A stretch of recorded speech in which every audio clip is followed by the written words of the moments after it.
Welcome students. Now today we are going to solve some of the important questions from exercise 4.3 quadratic equations. Okay, I'll take some of them.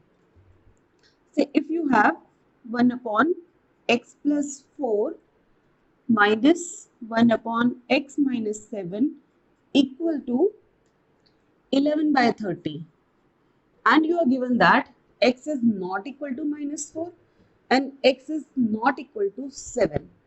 Now, first of all, why this condition is given to us? Now, if I substitute x equal to minus 4, then minus 4 plus 4 तो 0 हो जाएगा. 1 upon 0 is infinite.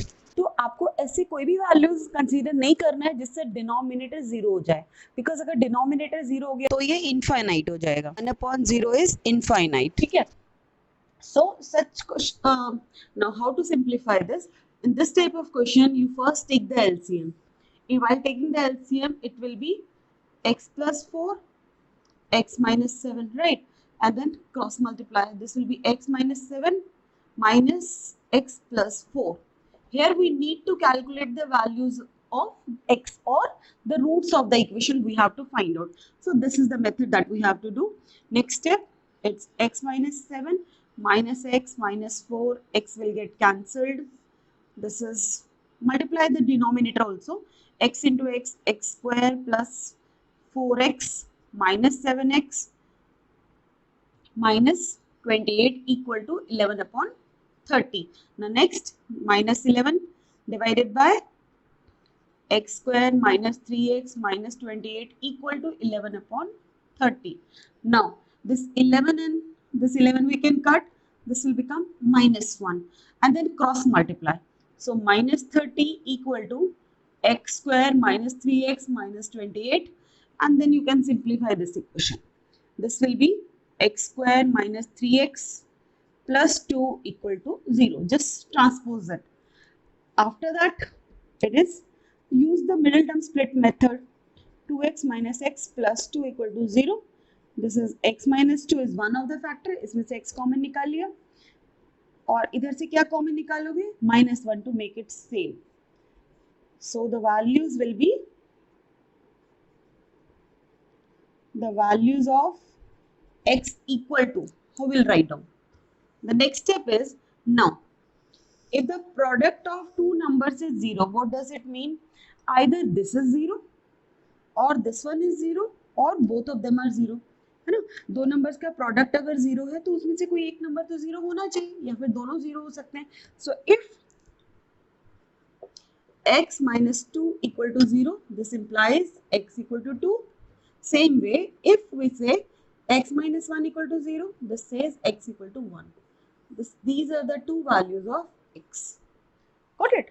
So such type of questions where it's not in the standard quadratic form, you have to first bring it to the quadratic form and then you apply the formula. Either middle term split or even you can do it with quadratic formula also. Okay. Let's take another example.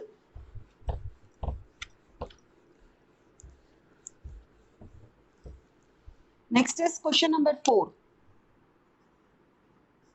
What it says, the sum of reciprocals of Rahman's age 3 years ago and 5 years now is 1 by 3. The question is, sum of the reciprocals of Rahman's ages 3 years ago and 5 years from now is 1 by 3, and you are required to find out the present age. So what we'll do, we'll assume let the present age of Rahman, हमेशा present as या जो आपको calculate करने बोला उसको assume कर लो. Present age of Rahman is x years. ठीक है. अब 3 years अगो उसकी एज कितनी होगी, मतलब 3 years पहले कितनी एज है उसकी, x minus 3. ठीक है. 5 years from now presently is x years. 5 साल के बाद उसकी एज कितनी होगी, x plus 5, राइट? अब वो पूरा दोनों के रेसिप्रोकल का सम, मतलब लाइक दोनों के रेसिप्रोकल का सम कितना है 1/3. This is the equation that we have to solve. Same way how we solve the previous one.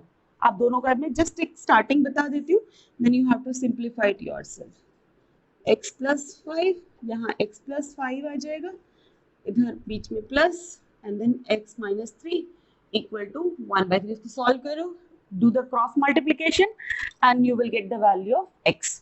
अब इसमें देखो, अगर आपके पास x की दो वैल्यूज आती है, एक नेगेटिव आ जाए एक पॉजिटिव आ जाए, so you should never consider the negative value because age of a human can not be negative.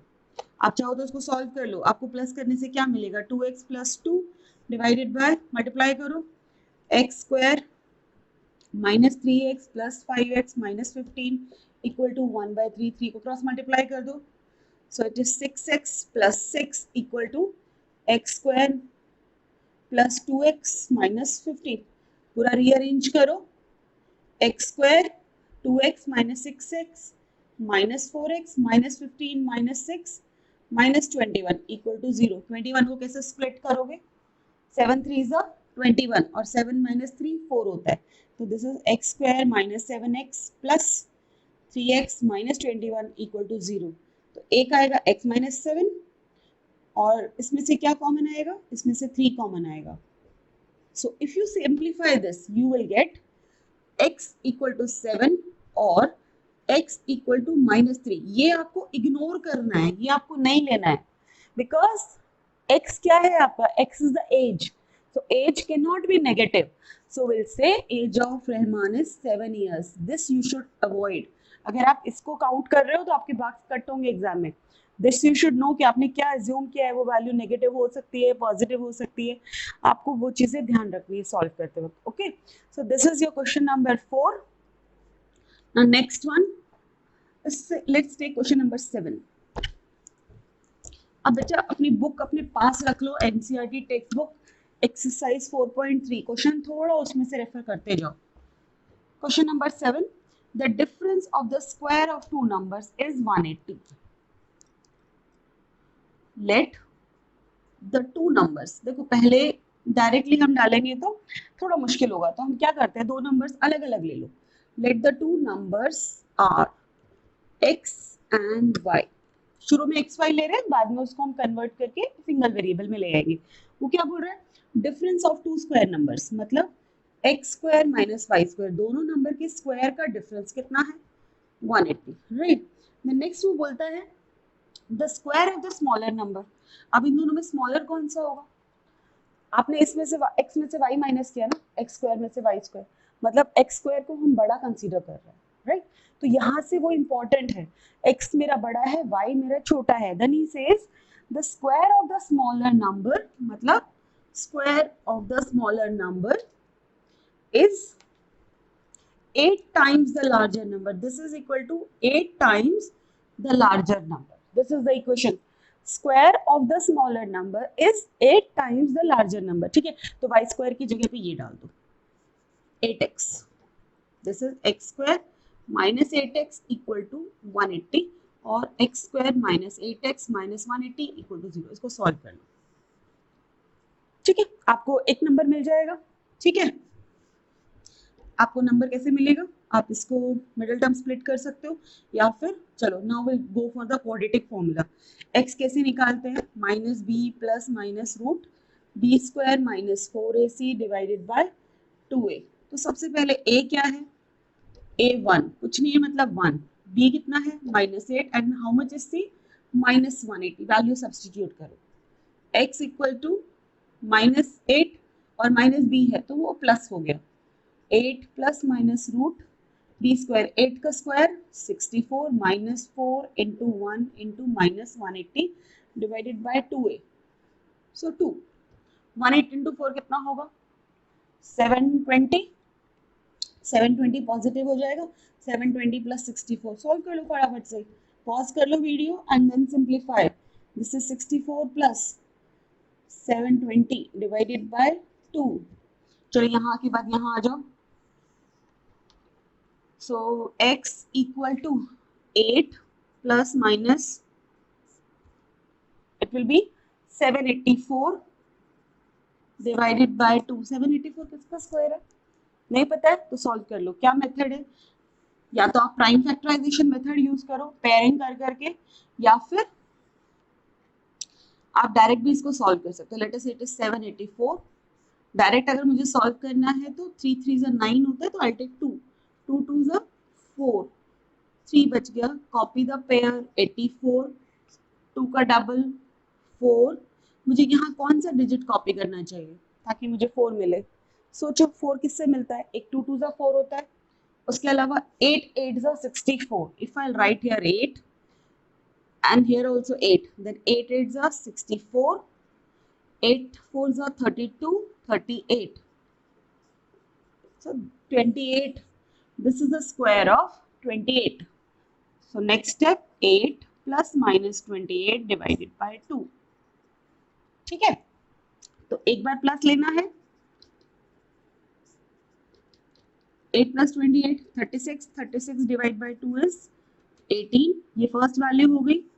Second value में माइनस लेना है, तो x equal to 8 minus 28 by 2 कितना आ गया? माइनस 20 बाई 2, ये आ गया माइनस 10। अब मुझे कौन सा वैल्यू इसमें से काउंट करना चाहिए? 18 लेना चाहिए। उसने क्या क्वेश्चन दिया है? कुछ बोला नहीं है। सो नंबर कैन बी, अगर मैंने यहाँ 18 लिया, so substitute here y square equal to 8 into 18, तो कितना हो गया? आप चाहो तो इसको ऐसे कर लो, नहीं तो मैं देखो इसको प्राइम फैक्टराइजेशन भी कर सकते हैं। y इक्वल टू 4 को क्या लिख सकते हो? 2 इंटू 2 इंटू 2, और 18 को 2 इंटू 3 इंटू 3। पेयरिंग कर लो, कितना आ गया? y की value 2 to 4, 4 3 12, y equal to 12। मुझे नेगेटिव वैल्यू नहीं लेना है, ठीक है। I take the positive value, because अगर मैंने नेगेटिव वैल्यू लिया तो यहाँ नेगेटिव आ जाएगा, ठीक है। स्क्वायर किसी नंबर का नेगेटिव नहीं हो सकता है, so I should ignore this value. Negative value मुझे नहीं लेना। मैंने क्या रीजन बोला आपको? अगर मैंने x की नेगेटिव वैल्यू ली, यहाँ आएगा minus 10, minus 10 into 8 minus 80। Minus 80 किसी का स्क्वायर नंबर नेगेटिव नहीं हो सकता, it should be always positive. So the two numbers are 18 and 12. This will be the answer. Clear? I'll go for the next question.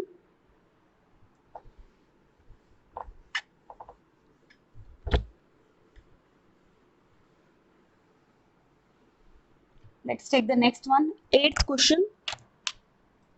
What is the eighth question? It says a train travels 360 kilometer. Distance कितना है? 360 kilometer.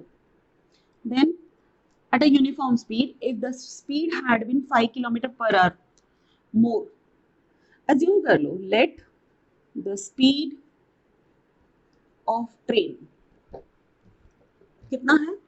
x kilometre per our. अच्छा बेटा बताओ, time क्या होता है? Time होता है डिस्टेंस अपॉन स्पीड। डिस्टेंस कितना है? 30, स्पीड कितनी है? x। तो ये टाइम कौन सा है? Original time. मतलब अगर स्पीड में कोई चेंज नहीं करते हो तो this is the original time. अब वो क्या बोल रहा है क्वेश्चन में? वो बोलता है if the speed had been 5 kilometre per hour more, अगर आपने स्पीड को बढ़ा दिया, if speed is x plus 5, अगर स्पीड बढ़ा दिया, then it would take 1 hour less. अगर आपने स्पीड बढ़ा दिया तो आपको कम टाइम लगेगा। तो अगर स्पीड यहाँ पहुंच गई है तो नया टाइम क्या होगा? New time will be how much? 360 upon x plus 5। देखो जब स्पीड बढ़ाई है तो टाइम कम लगेगा ना। कितना कम लग रहा है? 1 आवर। तो मतलब इस टाइम में से ये टाइम माइनस करोगे, you will get 1। 360 divided by x minus 360 upon x plus 5 equal to 1। ये ओरिजिनल टाइम है, ये नया टाइम है स्पीड बढ़ने के बाद, तो अभी कम टाइम लगेगा। कितना कम लग रहा है? 1 आवर। आप इसको सॉल्व कर लो, ठीक है। Like the previous questions, LCM ले लो, क्रॉस मल्टीप्लाई एंड सॉल्व। इसमें भी आपको ध्यान रखना है, अगर x की नेगेटिव वैल्यू आती है तो आपको उसको कंसीडर नहीं करना है, बिकॉज स्पीड है, speed can not be negative, so consider only the positive value of the speed. Got it? मैं इसको सॉल्व नहीं कर रही हूँ, अदरवाइज वीडियो बहुत बड़ा हो जाएगा। Okay, so you can simplify. Still, if you have problem, you can ask in the comment section. Now, next, I'll take question number 9. I'm just taking some of the questions. अगर किसी और question में doubt है तो आप पूछ लें। Question number 9. what the ninth question says, two water taps, there are two water taps, ठीक है, उसके आगे मान लो एक बड़ा वाला वाटर टैप से पानी गिर रहा है, एक पतला है एक मोटा वाला है, together can fill a tank in, दोनों का पानी जब आता है it fills up tank in 9 3/8 hours. If the tap of the larger diameter takes 10 or less, अगर मानो इसको लगता है x hours फिलअप करने में, अगर अकेले ये वाला पाइप आपने ऑन किया तो इससे अकेले अगर टैंक को भरना है मुझे, इट टेक्स x hours, तो जो बड़े वाला टैंक है इट टेक्स 10 hours लेस, तो इसको कितना टाइम लग रहा है, x - 10 hours, ठीक है। अगर इसने अकेले भरना है ये पूरा टैंक तो इसको x hours लगेगा, बड़े वाले को अकेले भरना है तो उसको इससे 10 hours कम लगता है, these are the conditions given. और अगर ये दोनों मिलके टैंक को भरते हैं they take this much hours, this is the thing, okay. Find the time in which each can separately fill the tank, you have to find out the value of x and x - 10। देखो, smaller pipe, smaller tap takes x hours to fill up. So, tank filled by smaller tank, smaller tap in 1 hour कितना होगा? ये tank है, इसको fill up करने में मान लो 4 hours लगता है, इसको भरने में 4 hours लगता है, तो 1 hour में कितना भरेगा? 1/4, मतलब उसका उल्टा हो जाता है, जितने आवर्स में फुल भरता है तो 1 hour में बोलोगे तो उसका रेसिप्रोकल, तो tank filled by the smaller tap 1 hour में कितना होगा? 1/x। सिमिलरली लार्जर टैप से कितना टाइम लगेगा 1 hour में? It is 1/x - 10। तो अगर इसको अकेले छोड़ा तो ये 1 hour में 1/x भरेगा, इसको अकेले अगर आपने ऑन किया तो ये 1 hour में 1/x - 10 भरेगा। आप दोनों मिलके कितना पानी भरेंगे? दिस प्लस दिस, 1 hour में अगर दोनों को ओपन कर दिया तो कितना होगा? 1/x प्लस 1/x - 10, ठीक है। दोनों मिलके टोटल इतना टाइम लगाते हैं, तो 1 hour में कितना भरेंगे? इसका reciprocal, this is equal to 1/9 3/8, इसका रेसिप्रोकल। तो अब इसको मिक्स्ड को इम्प्रॉपर में कर लो, 9 8 72 75, उसका रेसिप्रोकल निकालो, तो this is 1/x plus 1/x - 10 equal to 8/75। This equation you have to solve करने के बाद वापस आपके पास एक x की वैल्यू आएगी, वापस you will have two values, 1 negative 1 positive, okay, दो वैल्यूज आएगी, you have to consider only the positive value, okay. x निकलने के बाद देन उसमें से 10 माइनस कर दो, वो आपके बड़े टैप को भरने के लिए कितना टाइम लगता है। So these are the values. So I'm not simplifying. ये आप खुद कर लो इसके आगे इक्वेशन बना के सॉल्व, ओके स्टूडेंट्स, ओके।